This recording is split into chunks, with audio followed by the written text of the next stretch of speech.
Lequel de ces baptêmes est le bon? Serions-nous en droit de demander en lisant l'Évangile? Le premier est celui donné par Jean qui baptise avec de l'eau. C'est un baptême en attendant. L'Évangile le dit, le peuple attend le Messie. Selon la prophétie d'Isaïe, il doit aplanir les chemins rocailleux afin de faciliter la venue du Messie, comme on le fait lors de la visite d'un personnage important, en remettant en état les infrastructures. Pour ce faire, les disciples de Jean-Baptiste doivent vivre pauvrement et pratiquer la justice. Le baptême qu'ils reçoivent en est le signe. Puis Jean-Baptiste évoque un baptême dans l'Esprit Saint sous le signe du feu. L'identité de celui qui baptise change.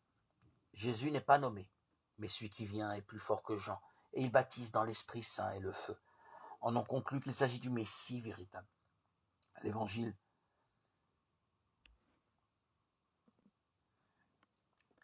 qui annonce le baptême du Seigneur omet un épisode intermédiaire.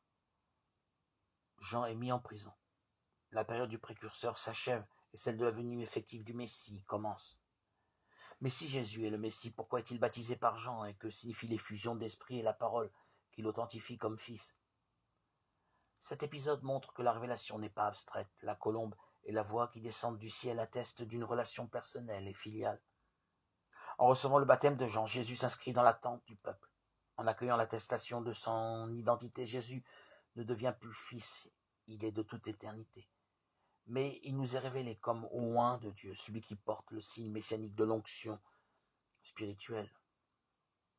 Pour nous, le baptême est à la fois attente du bonheur que nous espérons et renaissance, pour vivre dans le temps présent de manière raisonnable, avec justice et piété.